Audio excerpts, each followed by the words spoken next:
Today was one of those days where I'm just feeling so weary and tired after school, and maybe if you're a teacher too, you can relate. I thought about these three verses. Maybe you can take some comfort in them too. And the first one is from Galatians 6, it's verses 9 through 10. It says, "Let us not get tired of doing good, for we will reap at the proper time if we don't give up.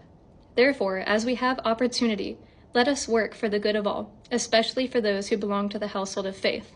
Even when we're tired, we still are going to reap if we are doing what we need to do.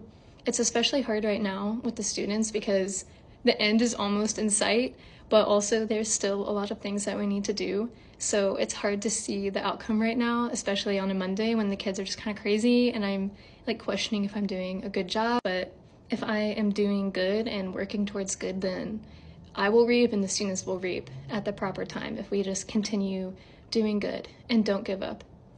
And even though that's true, I'm still weary and there's still that. So I also thought of Matthew 6 verses 28 and 30, where Jesus says, "Come to me, all you who are weary and burdened, and I will give you rest. Take my yoke upon you and learn from me, because I am gentle and lowly in heart, and you will find rest for your souls. For my yoke is easy and my burden is light." So even though I'm tired and weary, I know that I can still go to Jesus and he will still give me rest despite being weary. And I wish I was full of like boundless energy every single day and ready for the next day, but that's just not the case. I know that he is gentle and lowly and beside me and doesn't expect me to perform at a certain level to still give me rest. The last one is more of an encouragement. It's Psalm 51 verses 12 through 13.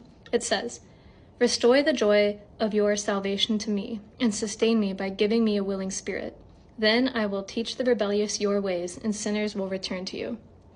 And I think that's a prayer that I want to pray today, especially after school, is just asking God to restore the joy of salvation to me and let me see his goodness and his grace and how he's reflected in my students and in my friends and my own life, and giving me a willing spirit to come back tomorrow and do it all again and not give up. Going back to Galatians, I don't want to get up. I don't want to get tired of doing good, but sometimes it's hard. So I definitely want to praise God that his burden is easy and pray for him to restore the joy of salvation to me today so that I can come back tomorrow and not get tired of doing good. It's kind of like a circle. Don't get tired. Look at Jesus. Pray to him to restore you and keep going. If you're tired today, you're not alone. And we will make it to Christmas break when we can celebrate Jesus and everything that he saves us from.